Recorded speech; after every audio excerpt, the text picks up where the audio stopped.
അതെ, നമ്മളിനി എന്തൊക്കെ ചെയ്തിട്ടും ലൈഫിൽ അങ്ങോട്ട് രക്ഷപ്പെടുന്നില്ലേ? എത്ര എത്ര ട്രൈ ആക്കിയിട്ടും എല്ലാം കട്ട ഫെയിലിയർ മാത്രമാണോ? എൻ്റെ പോലെ കൊറോണ വന്ന്, വെള്ളപ്പൊക്കം വന്നു, ഇപ്പോൾ ദേ യുദ്ധവും വന്നു.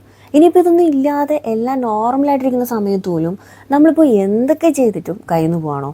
ഇതൊക്കെ എന്താ എനിക്ക് മാത്രം ഇങ്ങനെയെന്ന് ഞാൻ പലപ്പോഴും ആലോചിച്ചിട്ടുണ്ട് കേട്ടോ. ഞാൻ ഏകദേശം 9 വർഷമായി യു എയിൽ വന്നിട്ട്. എനിക്ക് ഇവിടുന്ന് കൂടുതലായിട്ടൊന്നും നേടാനൊന്നും പറ്റിയിട്ടില്ല. എല്ലാം ഏകദേശം ഫെയിലിയർ മാത്രമായിരുന്നു. ഇപ്പോഴും ഞാനൊരു വമ്പൻ ഫെയിലിയറിലൂടെ ഇങ്ങനെ പൊയ്ക്കൊണ്ടിരിക്കുകയാണ്. എല്ലാ പ്രതിസന്ധികളും നമ്മൾ തരണം ചെയ്ത് വീണ്ടും വീണ്ടും വലിഞ്ഞേറി വരുമ്പോൾ കൊണ്ട് ദേ തലയിൽ ഇടുത്തി വീഴുന്ന പോലെ എന്തേലും വീണ്ടും വന്നിട്ട് തലയിൽ വീഴും കേട്ടോ.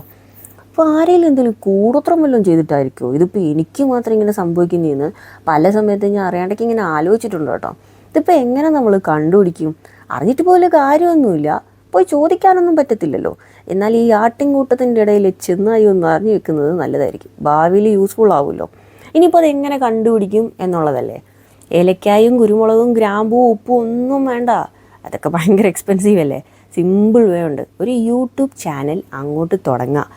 അതിനുശേഷം ഫാമിലി ഗ്രൂപ്പിലുള്ളവരോടും നമ്മുടെ ബന്ധുക്കളോടും അയൽക്കാരോടും ഒക്കെ അങ്ങോട്ട് പറയാം, ഞാനൊരു യൂട്യൂബ് ചാനൽ തുടങ്ങിയിട്ടുണ്ട് കേട്ടോ, സബ്സ്ക്രൈബ് ചെയ്തേക്കണേ.